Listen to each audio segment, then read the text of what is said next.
उमेदवाराचे हार्दिक अभिनंदन. किरणभैया गायकवाड यांचेही हार्दिक अभिनंदन.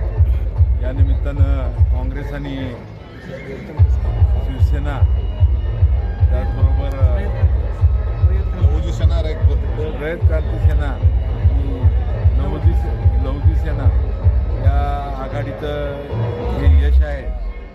विशेष करून काँग्रेसच्या नेत्यांचं मी आभार व अभिनंदन करेन की या विजयामध्ये त्यांचा सिंहाचा वाटा आहे.